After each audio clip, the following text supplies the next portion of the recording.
하나님께서는 우리의 인생을 끝까지 붙드시고 또 사랑을 베푸시는 줄로 믿습니다. 한 번 사랑하신 주님의 그 사랑이 끊어지지 않고 변함이 없이 영원히 지속되는 것을 우리가 꼭 붙들며 신앙생활을 해야 되겠습니다. 가끔씩 혹시 이런 생각들을 해보십니까? 내가 지금 제대로 살고 있는가? 내가 지금 제대로 살고 있는가? 보통 내가 제대로 살고 있는가 이런 고민을 깊이 있게 할 시간적 여유가 없는 경우가 많습니다. 잠시 잠깐은 내가 잘 살고 있는 게 맞나 그런 생각들이 드는데 그런 생각을 해도 보통 답이 안 나오거든요. 그런 생각을 할 때 내가 제대로 살고 있지 않구나 이런 생각이 들면 빨리 회개를 하고 그럼 내가 제대로 살고 있구나 라고 생각 들면 감사한 마음으로 살면 되는데 내가 제대로 살고 있는가 하고 자문해 보아도 답을 빨리 얻지 못할 때가 있습니다. 그러면 답을 내리지 못한 상태에서 그냥 그 질문을 지나가 버리게 되는 경우가 많죠. 언제 그 질문에 대한 답을 깊이 생각하겠습니까?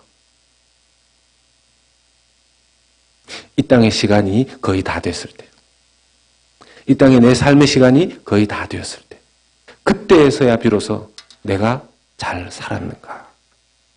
내가 제대로 살았는가? 이 고민을 그때가 되어서야 답을 하는 경우들이 많습니다. 어떻게 답하겠습니까? 후회할 것이 너무 많은 사람, 헛되게 살았던 사람들은 자기가 자기의 마지막 순간 앞에서 후회하는 답을 주변에 있는 사람들에게 합니다. 잘못 살았다고. 자기는 잘못 살았으니까 남아있는 사람들은 그렇게 살지 말라고 이야기합니다. 우리 중에는 한 분도 그런 분들이 없으시기를 주님의 이름으로 부탁드립니다. 혹 가다가 하나님 앞에 후회함이 없는 인생을 제대로 산 거죠. 제대로 살고 나서 이제 주님 앞에 갈 시간이 다 되었을 때 감사합니다. 그리고 자녀들에게도 주변에 있는 사람들에게도 후회함의 고백이 아니라 감사함과 은혜와 또 부탁함의 그런 내용을 가지고서 마지막 유언을 답변으로 남기는 사람들이 있습니다. 꼭 그렇게 다 되시기를 주님의 이름으로 축복합니다. 제가 보니 며칠 전에 타코마 지역의 한 교회에 새롭게 담임 목사님으로 부임한 목사님에 대한 기사를 읽었습니다. 그 교회를 36년 동안 개척하셔서 담임하셨던 목사님은 원로 목사님으로서 은퇴를 하시고 이제 새로운 목사님이 담임으로 취임을 하시는데 그 새로운 담임 목사님의 취임사가 제 마음에 이렇게 와닿았습니다. 보통 담임 목사 취임할 때 저도 그랬지만 다른 교계 다른 분들이 오셔서 이렇게 축하의 말씀 하지 않습니까? 축하드립니다. 앞으로 교회가 무궁 발전할 줄로 믿습니다. 이렇게 하시면서 축하를 하시는데 그 담임 목사님께서 그 답사를 이렇게 하셨어요. 모든 축하는 오늘 은퇴하시는 원로 목사님처럼 은퇴할 때 받고 싶습니다. 정말 지혜로운 담임 목사님이죠. 정말 지혜로운 담임 목사님입니다. 지금 여호수아는 삶의 은퇴식의 시간 중에 있습니다. 여호수아가 그 인생을 은퇴하는 이제 자기가 생각할 때 자기의 주님 앞에 돌아갈 날이 얼마 남지 않은 그런 때에 지금 이 말씀을 하나님께서 기록되게 하셨습니다. 이스라엘 지휘관들을 다 불러 모아놓고 리더들을 다 불러 모아놓고 은퇴 메시지를 하고 있는 것이죠. 오늘날은 몇 세가 되면 은퇴하고 몇 세가 이렇게 은퇴하고 하는데 성경을 보면 죽을 때까지 은퇴는 없는 것 같아요.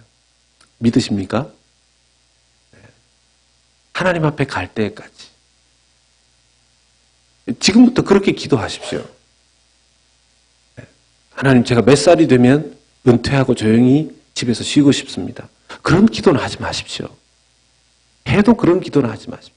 별로 하나님도 기뻐하시지 않을 것 같습니다. 주님이 부르시는 그날까지 호흡 붙어 있으면 정 안 되면 누워서 기도라도 하셔야죠. 주님의 나라를 위해서. 그렇게 살다 가야 되지 않겠습니까? 아멘이시죠? 아멘. 네. 그렇게 살다 가야죠. 왜 나이 드시면 자꾸 이렇게 은퇴하는 쪽에 마음이 많이 갈까요? 나이 드신 분들은 제가 좀 도전합니다. 나이 드신 분들 중에서 목사님, 그 젊은 사람들 리트릿 가고 하는데 그거 잘 갔다 오게 기도만 해주지 뭐 우리가 갈 필요 있습니까? 예, 뭐 그럴 수도 있지만 하실 수만 있다면 그런 데를 방문하시는 것도 너무 좋을 겁니다. 그렇지 않습니까? 유스 아이들이 선교 갔을 때 우리 LNF나 뭐 우리 한옥권 청년부 아직 작지만 그들이 모일 때 그럴 때 방문하셔서 짜장면이라도 한 그릇 사주시고 배달이 안 되는군요. 짜장면 먹을 또 금일봉 그걸 더 좋아할 수도 있죠. 그렇게 가서 기도해주고 그 친구들이 좋아할까요? 싫어할까요? 입장을 바꿔서 생각해 보십시오. 물론 가서 막 잔소리를 많이 하면 싫어하겠죠. 근데 기도해주고 격려해주고 너무 좋아할 겁니다. 여호수아는 은퇴하기 바로 직전까지 자기 삶을 마감하기 직전까지 하나님의 말씀을 전합니다. 하나님께서 자기에게 주셨던 그 은혜를 리더들에게, 지휘관들에게 특별히 전하고 있습니다. 여호수아가 참 파란만장한 삶을 살았죠. 처음에 모세의 시종으로 등장했습니다. 종으로 등장했습니다. 종으로. 누구 한 사람의 종으로. 그리고 중간에 가나안의 12 정탐꾼 중에 한 명도 되었었죠. 그리고는 가나안 정복의 총지휘관이 되어서 그의 남은 인생을 다 보냅니다. 종으로 시작했던 인생입니다. 그런데 나중에는 전체 이스라엘의 총지휘관이 됩니다. 그가 열심히 노력했겠죠? 사실 성경에 나오는 모세오경 중에서 여호수아의 행적을 잘 들여다보면 사실 여호수아가 한 일은 크게 많지 않습니다. 여호수아는 모세가 자기를 불러서 일을 같이 하자고 했을 때 순종하는 마음으로 그 일을 했을 뿐입니다. 그리고 하나님께서 모세를 통해서 들려주는 그 메시지에 철저히 순종했습니다. 그리고 그 마음 놓지 않고 오늘 설교의 주제를 하나로 요약하자면 여러분들에게 하나님께서 이 말씀을 통해서 들려주시고자 하는 메시지 중에 하나는 초심을 잃지 말라는 겁니다. 여호수아가 자기 인생에 모세의 시종이 된 것만으로도 감사해야 하면서 모세의 시종이 된 것만으로도 감사해야 하면서 그의 첫 하나님 앞에서의 부르심을 감사하고 시작했을 때 그리고 그 척박한 땅에 한 번도 들어가 보지 않은 가나안 땅에 스파이로 가서 정탐하고 돌아오라고 그랬을 때 뭐가 뭔지도 모르고 갔을 거 아닙니까? 가나안에 가본 사람이 있습니까? 거기에 생전 처음 가는 사람들이잖아요. 12명이. 10명은 자기 나름대로 보고서 부정적으로 대답했었지만 갈렙과 여호수아는 하나님께서 보내셨으니까 무슨 여호수아에게 큰 믿음이 있었겠어요. 이제 하나님의 부르심을 받았는데 무슨 그런 큰 믿음이 있었겠습니까? 자기에게 믿음이 있었다면 하나님이 보내셨으니까 하나님이 가나안 땅을 보라고 하셨으니까 그 크신 하나님이 자기도 측량할 수 없는 그 하나님이 자기를 거기에 보냈으니까 주시겠지. 주실 겁니다. 어떻게 보면 철없는 청년의 폐기처럼 보일 수 있지만 여호수아가 그런 고백을 할 수 있었던 것은 여호수아에게 하나님이 크신 분이었기 때문이었습니다. 그 초심을 계속해서 가지고 나아갔을 때 주변에 수많은 사람들이 범죄하고 유혹당하고 또 그것 때문에 쓰러지고 했을 때에도 여호수아는 계속 하나님만 바라보면서 자기의 자리를 지켰던 것이죠.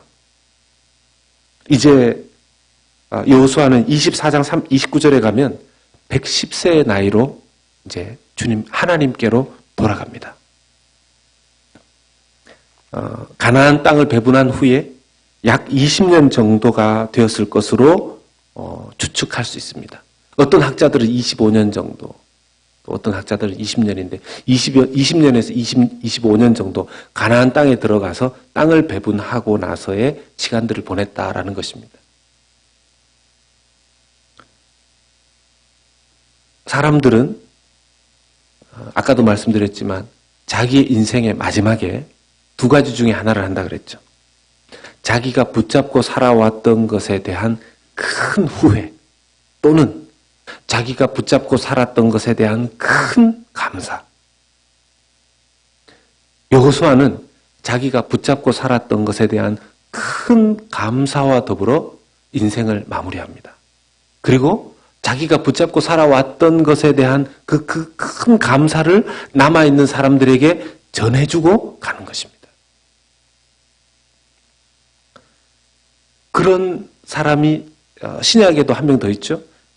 사도 바울이었습니다. 사도행전 20장 24절 말씀을 보면 내가 달려갈 길과 주 예수께 받은 사명 곧 하나님의 은혜의 복음을 증언하는 일을 마치려 하면은 나의 생명조차 조금도 귀한 것으로 여기지 아니하노라. 사도 바울도 자기가 붙잡고 살아왔던 것에 대한 큰 감사로 인생을 마무리합니다. 그리고 그 감사를 주변에 있는 사람들에게 고백하죠.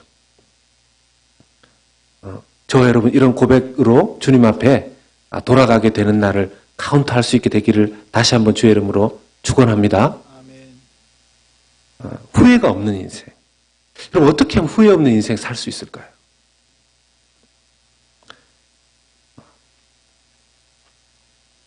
이스라엘의 지금 리더들, 지휘관들을 다 불러서 여호수아가 말하는 것이라고 그랬습니다. 천부장, 백부장, 장로, 성경에 지금 나와 있는 사람들 보면 관리들 다 불러 모았습니다. 24장으로 넘어가면 여호수아가 이제 백성들을 불러서 메시지를 전하는데 23장에서는 일단은 지휘관들부터 불러서 말씀을 전하는 것입니다. 전체적인 메시지는 그 리더들을 향해서 우상 숭배 절대로 하지 말고 우상 숭배와 관련된 행위들 금지, 다시 한번 금지, 절대로 하면 안 된다. 그 얘기를 하시면서 하나님의 율법을 준수해라. 이 말씀이 전체적인 메시지의 디테일한 내용들이 됩니다. 그런데 감사하게도 이 말씀을 듣고 이 지휘관들은 마음에 새겼을 것입니다. 왜냐하면 이것을 이해할 수 있었던 것이 그들은 하나님께서 이스라엘 백성들을 통해서 가나안에 일하시는 것을 보았던 세대입니다. 요단강이 갈라지는 걸 보았죠. 여리고 성이 무너지는 것을 보았죠. 아이성 전투에서 그들이 범죄해서 실패하는 것도 보았고 그것을 회개한 다음에 다시금 하나님께서 회복시켜 주시는 것도 보았습니다. 하나님의 영광을 본 세대죠. 하나님의 영광을 본 세대는요, 하나님의 말씀을 받는 자세가 다릅니다. 하나님의 영광을 봐야 하나님의 말씀도 자기에게 믿음으로 들어옵니다. 저만 하더라도 한국교회에서 소위 교회 부흥을 보았던 세대입니다. 그때는 제가 청년일 때만 해도 그 주일학교도 잘 됐고요, 많았고 또 여름이면 시골에 가서 여름 성경학교를 하면 동네에서 아이들이 와서 같이 그 교회에서 지내고 시골 교회에서 여름에 봉사활동으로 여름 성경학교 하러 가면 정말 재밌었습니다. 아마 가보신 분들이 많이 있으시죠? 예. 그 잠은 주로 이제 그 시골 교회당, 예배당 의자 이런 장의자들이 있으면 이렇게 물리고 이런 카페트가 아니고 보통 마룻바닥이니까 자는데 지금도 생각해 보면 호텔에서 자는 것보다는 그런 시골 교회당 마룻바닥에서 자는 게 더 추억에 많이 남습니다. 정말 시원하고요. 그때는 모인다고 해서 가면 많은 그 동네에 있는 아이들이 몰려와서 여름 성경학교에 참여하고 그랬었습니다. 요즘 쉽지 않을 것 같아요. 요즘 쉽지 않을 것 같아요. 그러니 그런 하나님께서 교회를 일으키시고 사람들을 복음으로 불러 모으시는 것을 본 세대는요, 마음속에 말씀에 대한 기대와 그 말씀을 하나님께서는 이룰 수 있다라는 믿음인지 자신감인지 그런 패기 같은 게 있습니다. 눈에 그것을 한번 보았기 때문에. 그런데 그걸 못 본 사람들은요, 그걸 보지 못한 세대들은 말씀이 잘 안 들어갑니다. 여러분, 오늘날 어떤 세대입니까? 여러분, 오늘날이 어떤 세대입니까? 오늘날 지금 우리의 다음 세대들은 하나님께서 일하시는 하나님의 영광을 보기 어려운 시대에 살고 있지 않습니까? 얘네들이 하나님의 은혜의 말씀을 믿음으로 받아들이는 것은 정말 어려운 시대가 되어버렸습니다. 그래서 여러분, 그 영광을 보았던 우리 세대가 정말 잘해야 됩니다. 그래도 그 영광을 보았던 우리 세대가 정말 잘해야 됩니다. 그 영광을 보아놓고도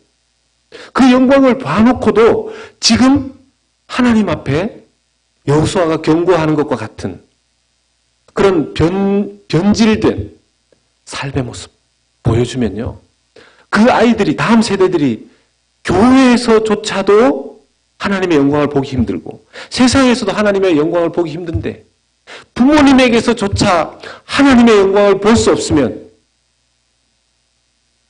대안이 없습니다. 대안이 없습니다. 그러니까 여러분, 저 같은 목사도 마찬가지이고 하지만 부모님들이 정말 잘해야 됩니다. 부모님들이 정말 잘해야 됩니다. 다른 어떤 건 몰라도 우리 인생의 다른 어떤 재산보다도 믿음의 유산 남기고 가야 되지 않겠습니까?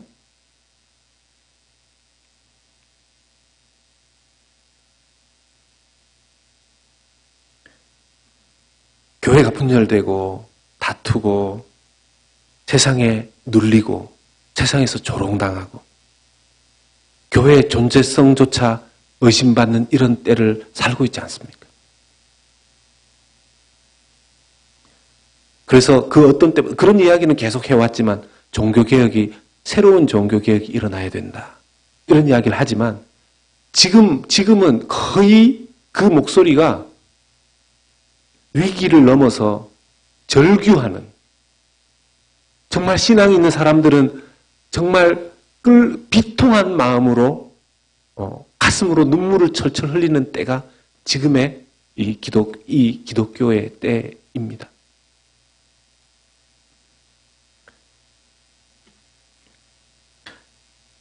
하나님께서 여호수아의 전 인생을 통해서 하나님의 영광을 보게 해주셨고 하나님의 쓰임을 받았죠. 여호수아가 평생 붙들었던 말씀이 있습니다. 무엇입니까? 오늘 여호수아가 평생 붙들었던 그 말씀을 다시 한번 전합니다. 여호수아 23장 오늘 말씀 6절에요. 여호수아가 평생 붙잡았던 말씀이죠. 같이 읽습니다. 시작. 그러므로 너희는 크게 힘써 모세의 율법책에 기록된 것을 다 지켜 행하라. 그것을 떠나 우로나 좌로나 치우치지 말라. 여러분, 이 말씀을 언제 받았습니까? 여호수아 1장 7절 8절에서 이 말씀을 받았죠. 같이 읽습니다. 오직 강하고 극히 담대하여 나의 종 모세가 내게 명령한 그 율법을 다 지켜 행하고 우로나 좌로나 치우치지 말라. 그리하면 어디로 가든지 형통하리니. 8절입니다. 이 율법책을 내 입에서 떠나지 말게 하며 주야로 그것을 묵상하여 그 안에 기록된 대로 다 지켜 행하라. 그리하면 내 길이 평탄하게 될 것이며 내가 형통하리라. 아멘. 여러분, 여호수아가 자기의 가나안 정복을 시작할 때 하나님께서 그에게 지휘관의 자리를 위임하시면서 1장 7절과 8절에서 주셨던 이 말씀이 여호수아 전체가 24장으로 되어 있습니다. 근데 이제 23장, 24장이 자기의 유언과도 같은 은퇴식의 메시지 아닙니까? 여호수아 1장에서 하나님께서 주셨던 그 말씀을 20년이 넘게 여호수아 23장에서 그가 사람들에게, 지휘관들에게 다시 말하는 것을 보면 여호수아가 평생을 거쳐서 이 말씀을 붙잡았다는 것을 알 수 있습니다. 그렇죠, 여러분? 여호수아는 이 말씀 하나를 붙잡고 살았어요.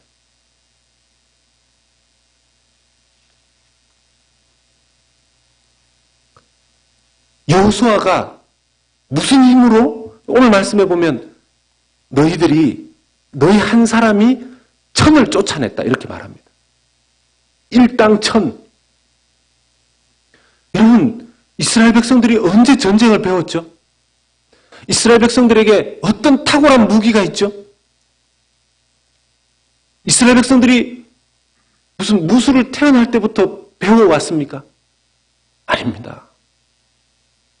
하나님께서 이스라엘 백성 한 명이 천을 이길 수 있게 주셨습니다. 하나님이 그렇게 하게 해주셨습니다. 하나님이 가나안 땅을 정복하게 해주셨습니다. 하나님께서 가나안에 있었던 원주민들을 몰아내게 해주셨습니다. 하나님이 하셨습니다. 사랑하는 여러분, 우리 인생을 정말 돌아보면 우리를 통해서 하나님께서 일하셨기 때문에 우리가 그 일을 할 수 있지 않았습니까? 아멘이십니까? 아멘. 언제 그 일을 형통케 해주셨고 언제 그 일을 닫으셨습니까? 어린아이와도 같이 여호수아가 어린아이와 같이 하나님께서 주신 그 말씀 하나를 붙잡고 좌우로 치우치지 말라. 주야로 그 말씀을 묵상하고 그대로 지켜 행해라. 모세가 전해준 그 말씀 거기에 붙들림 바 되어라. 그걸 붙잡고 살았는데 나머지 일은 하나님께서 해주셨습니다. 여호수아의 인생은 하나님의 그 말씀에 대한 순종의 인생이었을 뿐입니다. 그랬더니 여호수아를 통해서 하나님께서 놀라운 일을 이스라엘 전체에 하신 거죠.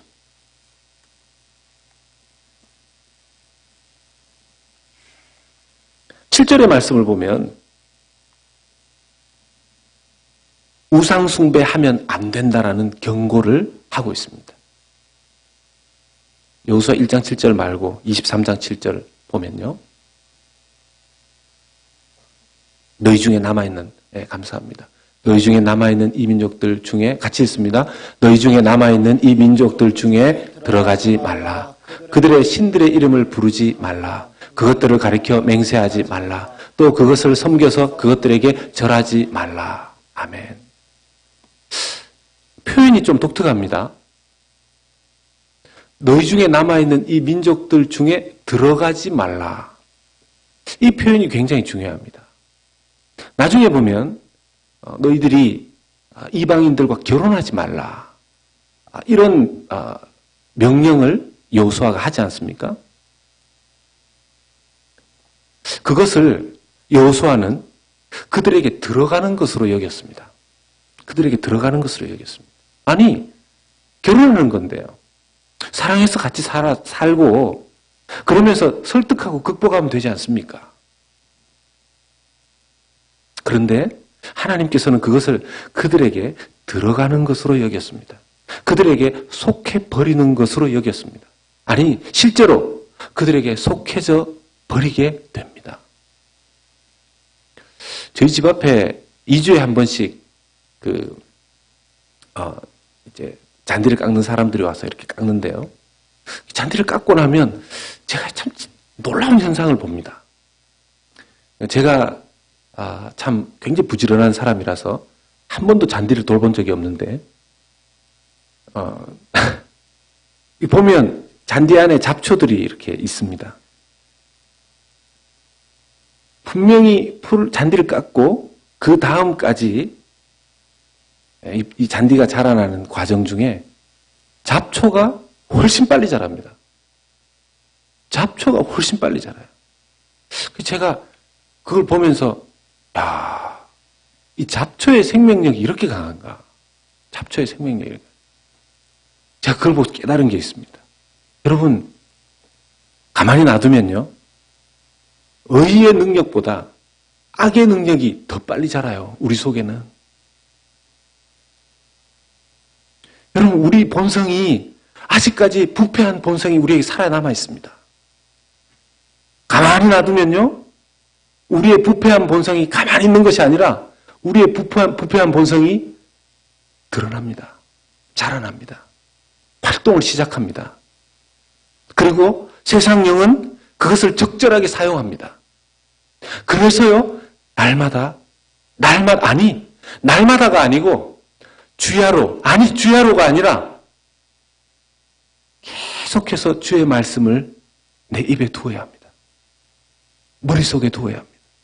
생각 속에 집어넣어야 합니다. 제가 언제 실패하는가 돌아보니까요, 제 생각 속에 요 정도 생각은 뭐 할 수도 있지. 이 정도 생각은 할 수도 있지. 생각이 행동으로 옮겨지는 것까지는 시간이 얼마나 걸릴까 하는 문제이지, 생각은 행동으로 진행되게 되어 있습니다. 생각은 행동으로 진행되게 되어 있습니다.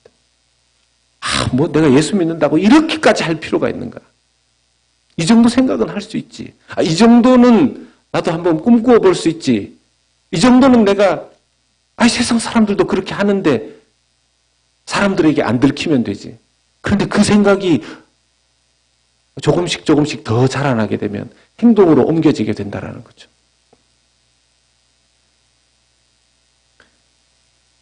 (13절) 15절, 16절의 말씀은 여호수아가 순종하지 않으면 오게 될 것에 대해서 언급을 하는 것입니다. 여러분, 하나님께서는 여호수아의 인생을 축복하시고 귀하게 사용하셨습니다. 정말 축복하셨죠. 여호수아 1장 5절 말씀을 봅니다. 같이 읽습니다. 내 평생에 너를 능히 대적할 자가 없으리니 내가 모세와 함께 있었던 것 같이 너와 함께 있을 것임이니라. 내가 너를 떠나지 아니하며 버리지 아니하리니. 아멘. 여러분들에게도 이런 축복이 있으시기를 주의 이름으로 축복합니다. 예. 이 말씀을 하나님께서 여호수아에게 주시면서 이 약속을 주시면서 이 약속이 너의 인생 가운데 그대로 이루어지려면 바로 1장 7절과 8절의 말씀을 같이 주신 것입니다. 능히 너를 대적할 자가 없을 것이다. 그런데 네가 율법을 붙잡고 좌우로 흔들리지 않고 이걸 평생을 붙잡아야 된다. 이걸 하나님께서 말씀하신 것입니다. 그런데 여호수아가 똑똑했던 것이 하나님께서 그렇게 하라는 걸 순종을 해보고 이 여호수아 1장 5절에 너를 능히 평생 대적할 자가 없을 것이다 하는 이 약속이 그대로 이루어지는 것을 보고 이 패러다임 속에서 빠져나가지 않습니다. 보십시오. 하나님께서 여호수아에게 1장 5절에서 이렇게 말씀하시고 난 다음 여호수아 1장 18절에 보면 이게 그대로 나타납니다.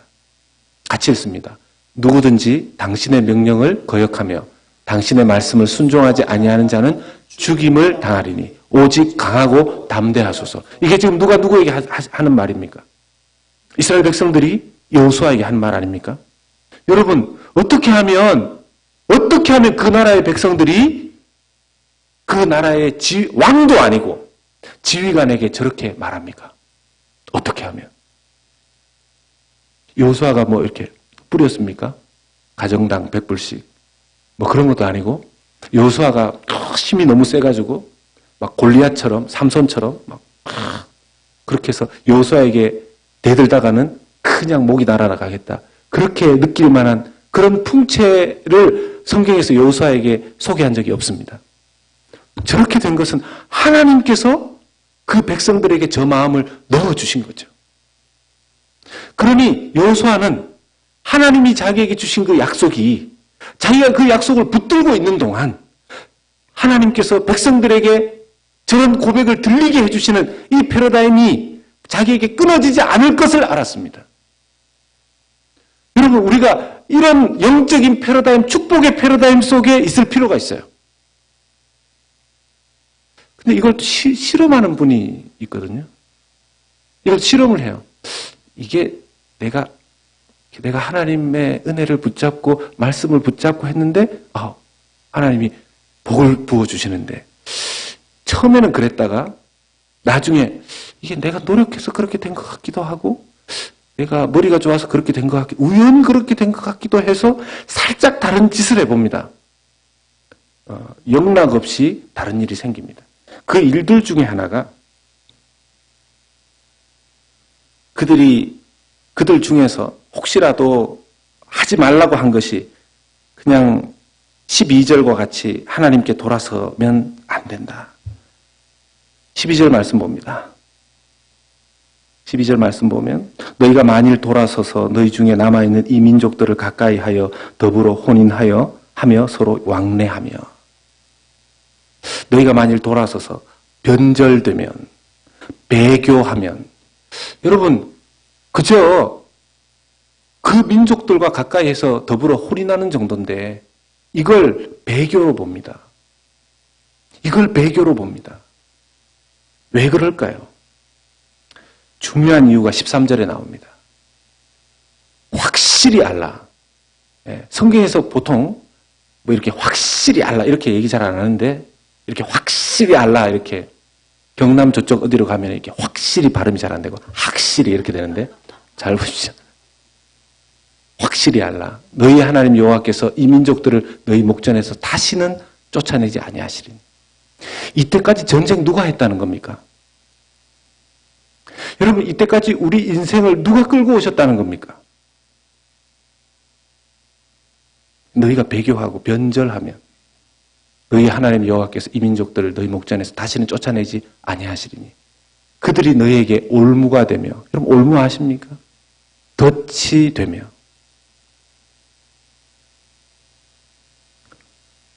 배교하게 되는 것은 어느 날 갑자기 서든 해프닝이 아닙니다. 올무가 되고 덫이 되는 것처럼 이방 민족에 의해서 또 그 뒤에 있는 세상 공중 권세 잡은 사탄 마귀에 의해서 이루어지는 것입니다. 왜 올무와 덫으로 표현했을까요? 여러분 사냥꾼이 그 사냥감을 잡기 위해서 새나 짐승을 잡기 위해서 올무와 덫을 놓죠. 올무와 덫을 편하게 놓는 사냥꾼이 있겠습니까? 사냥을 잘 안 해보셔서 모르시죠. 사냥꾼은 그 짐승을 잡기 위해서 절대로 표가 나지 않게 가능한 한 위장을 해서 올가미와 덫을 놓습니다. 우리는 그것이 사단의 덫인지 사단의 올감인지 모릅니다. 모릅니다. 언제 알 수 있을까요? 여러분 덫의 특징이 뭐죠? 덫의 특징이 뭐죠? 덫에 한번 잡히면 올가미에 한번 들어가게 되면 절대로 빠져나올 수 없습니다. 언제까지요? 죽을 때까지. 사냥꾼이 와서 잡아갈 때까지. 그래서 오늘 이 표현을 뭐라고 얘기합니까? 올무와 덫에 의해서 너희들이 멸절될 것이다. 망할 것이다. 사람들이 그렇게 얘기합니다. 자기가 유혹에 빠져서 시간이 더 지나면 이 유혹 때문에 자기의 성품과 자기의 삶이, 자기의 가족이, 자기 인생이 파괴되고 있다는 것을 어느 정도 알매도 불구하고 뭐라고 얘기하냐면 이제 그만하셔야죠. 이제 끊으셔야죠. 얘기하면 내가 원할 때 언제라도 끊을 수 있습니다라고 이야기합니다. 그렇게 말하는 그것이 이미 걸려 들어간 것이죠. 내가 원하면 언제라도 끊을 수 없습니다. 내가 원할 때 언제라도 끊을 수 없습니다. 언제 끊을 수 있습니까? 하나님께 도움을 구할 때 끊을 수 있는 줄로 믿습니다. 시편 124편 7절 말씀입니다. 같이 읽습니다. 우리의 영혼이 사냥꾼의 올무에서 벗어난 새같이 되었나니 올무가 끊어짐으로 우리가 벗어났도다. 아멘. 사냥꾼의 올무에서 벗어난 새같이 되려면 올무가 끊어져야 합니다. 그것은 사냥꾼이 오기 전에 사냥꾼보다 더 힘이 센 사람이 그 존재가 올무와 덫을 끊어주고 풀어줄 때 가능해지는 것이죠. 누굽니까? 우리가 믿는 하나님 아버지밖에 안 계시는 거죠. 예수 그리스도의 그 이름이 우리에게 다가온, 우리를 붙잡고 있는 올무든 덫이든 거기에서 빠져나오게 해 주실 줄로 믿습니다. 여러분, 주님과의 관계가 회복되는 이 밤이 되시기를 바랍니다. 초심으로 돌아가십시오.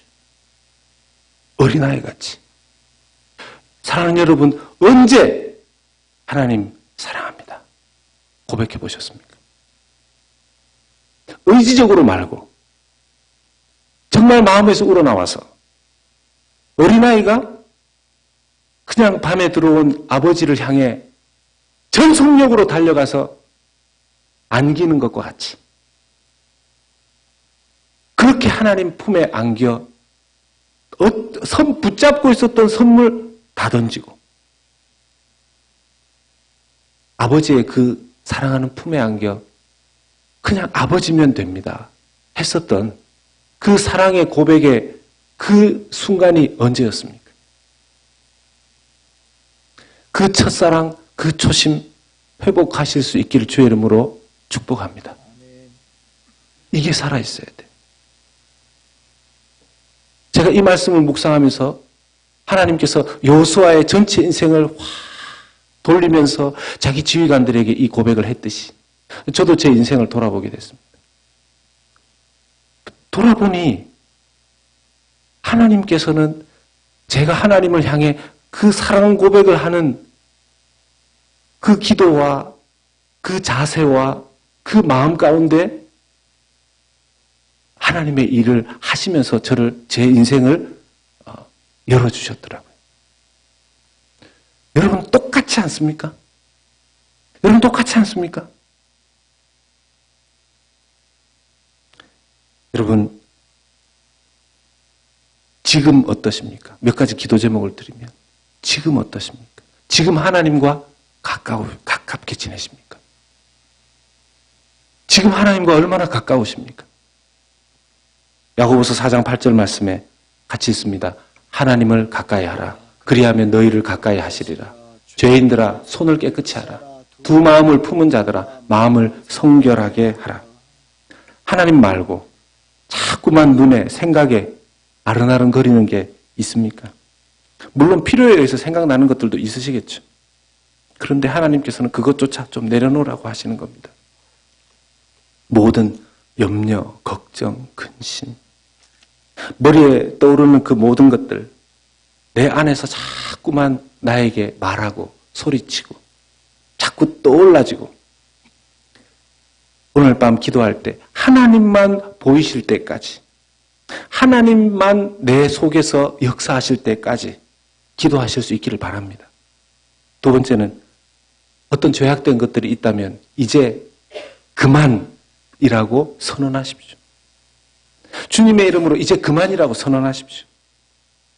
잘못된 것에 대해서 온 마음으로 외쳐야 될 것입니다. 혹시 어떤 것이든 유혹거리가 있습니까? 멈추라고 하십시오. 주님의 이름으로, 예수님의 이름으로 멈추라고 하십시오. 잘못된 것임에도 불구하고 쉽게 내려놓지 못하고.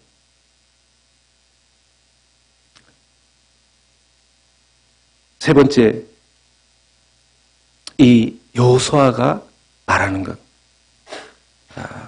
오늘 말씀 11절 말씀에 그러므로 스스로 조심하여 너희의 하나님 여호와를 사랑하라.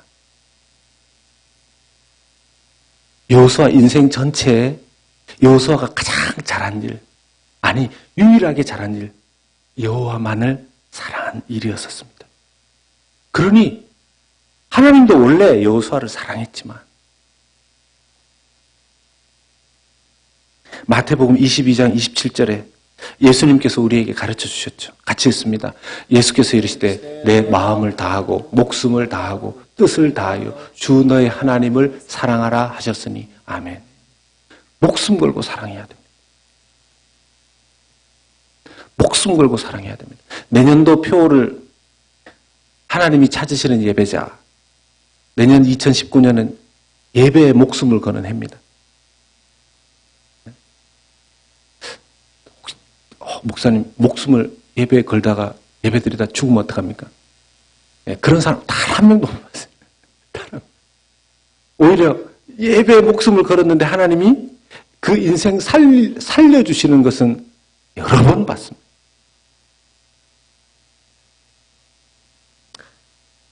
목숨 걸고. 여러분, 이 지금의 시대는 신앙생활 그냥 이렇게 저렇게 해도 되는 시대가 아니에요. 그죠? 정말 목숨 걸고 해야 되는 시대입니다. 안 그러면 우리만 죽는 게 아니라 우리는 그래도 영광을 본 세대라고 했지 않습니까? 그 다음 세대가 다 죽습니다. 다 죽습니다. 마무리하면 한 시대를 전설처럼 살았던 사람이 자기의 성공담을 이야기하지 않고 하나님께서 다 해주셨다고 이야기하고요. 조심할 것을 조심하고 목숨 걸고 하나님을 사랑해라. 신중하게 조심해서 너의 온 마음을 다해서 하나님 여호와를 사랑하라. 그 말을 가나안 땅에 들어와 이제 살기 시작한 그들을 향해 이제 배부르고 등 따시게 그렇게 행복하게 살아라 이렇게 말하지 않고 여호와 하나님을 너희가 더 전심을 다해서 사랑하라고 부탁하고 있습니다. 여호수아 23장 11절 말씀 다시 한번 읽겠습니다. 그러므로 스스로 조심하여 너희의 하나님 여호와를 사랑하라. 아멘. 우리 자신의 하나님, 우리 하나님을 사랑하는 주의 백성들 다 되시기를 주의 이름으로 축원합니다. 우리 같이 찬양하고 오늘 하나님께서 나에게 주신 깨달음과 말씀이 있다면 붙들고 기도하기를 원합니다. 주가 보이신 생명의 길 함께